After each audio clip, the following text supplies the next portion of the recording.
We've got viewer mail, Brian, and we're going to go through a little bit of that because, again, we got detectives in the audience, a bunch of Sherlock Holmeses, a bunch of Columbos, a bunch of what was Inspector Columbo's Gadgets? first name? Well, we got a few of those too. Some gimmicks, definitely. Do you But know what was- Inspector Gadget? Do you know who that is? Yes, the cartoon character that does the thing with the gadgets. It's Carlito's Way. I vaguely know. All right. But I don't know anyway. Columbo's first name. I'm not Peter? Peter Columbo. Sounds like a bodybuilder from the 60s. Anyway, we've got some viewer emails, and this is from Lucas in South Africa. Just real quick, we wanted to say hello to Lucas. He's been listening since 2019, but his father just passed away, and he was a big fan and introduced Lucas to wrestling when he was a kid. So he was thanking us for the entertainment, during this period of time. But we appreciate you, Lucas, and everybody wishes you well also.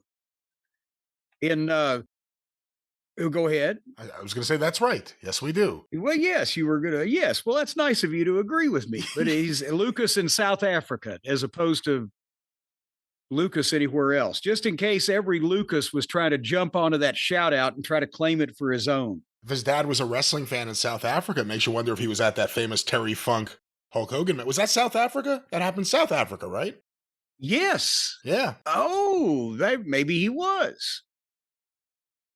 We'll never know now, but thank you. Well, Lucas, if you're listening, because you're a listener, tell us if your dad was at the match, and we'll follow up with your next email. Yeah, and if you got a program, let me know. I'll buy it. Oh, good God. Or a ticket stub. Are you going to inject the commercialism and the collectivism into this thing? He wants to keep those things for souvenirs. Hey, Lucas, let me know. I'll top the offer. Perhaps the ticket stub was dipped in Terry Funk's blood as it fell onto the ground. That was happening a lot there in those days. Fans would dip shit in blood. Not only did it happen, I've seen it happen, and I did it. I did it, Brian. Did I ever tell you this? You may have. Whose blood was it? And I still have it because I was 13 years old, I guess. Yes, I was. But in the old days, kids, after the matches were over with, if the main event had been real bloody and everything, and they dripped on the canvas, when the matches were over and people are leaving the building, in Louisville Gardens, they had a fucking clothesline, right? With a break in two places where, the guys walked in and you could just step over it. And the crowd would go up around the ring and put their finger in or blot their program in or whatever, the blood, to say, hey, is that real or what the fuck's going on, right? To inspect the shit. And the famous Mongolian Stomper and Bullet Bob Armstrong match, where, Jesus Christ, I don't care what anybody has ever said about wrestling, for a 2.5 minute period, you had 4,000 people screaming at the same time, including me. I couldn't figure out how they did it. I didn't know. This was the most violent, bloody, realistic. Holy shit. The place went batshit. It still exists on film, thankfully. I have a copy. And they both got incredible juice, and it was a double count out where Bob was right. And this was before I was the official photographer. Now, bear in mind, Bob was right on top of him, and they were right in front of us, and we'd got front row by that time, and I got the great picture right. It's on the cover of Tuesday Night at the Gardens. And they left so much blood on the canvas there by the time that it was all pulled apart that all the people started fucking going up and so I went up and put a piece of my notebook paper in that, and fuck, it's covered, right? And I still have that to this day. I had put it in a frame 51 years ago or whatever it was. Do you know whose it is, or is it a mixture? What is it? No, it was a mixture. They were there for a while doing he was beating the shit out of Stomper so they could be counted out on the aprons. It was everywhere. Now, having been able to see the film with modern eyes, all of the Bob Armstrong and Stomper matches were good. And this one was good until Stomper had started getting the heat on Bob.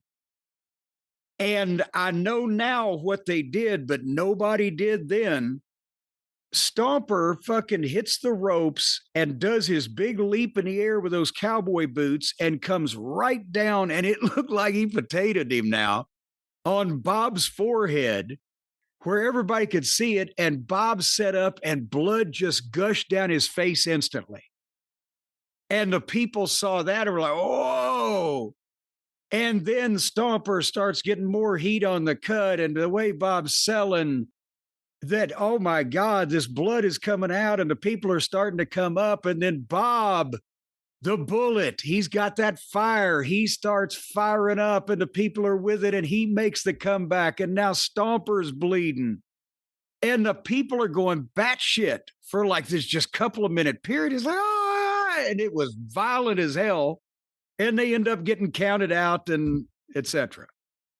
What had happened was Bob, old trick, he bladed while he was down before the stomp. But they had timed it so perfectly because whatever stomp, I can't remember what he did to put him there, slab, body slab, whatever. As Bob is laying there while the people are looking at Stomper hitting the ropes, Bob had done it. And when he hit him with the stomp and Bob sat up, it was already coming. And it was seamless. Nobody would have looked at Bob to be touching his head before that. I'm sorry, go ahead. Were you already the president of his fan club at that point? Yeah, as a matter of fact, yes. Hold on.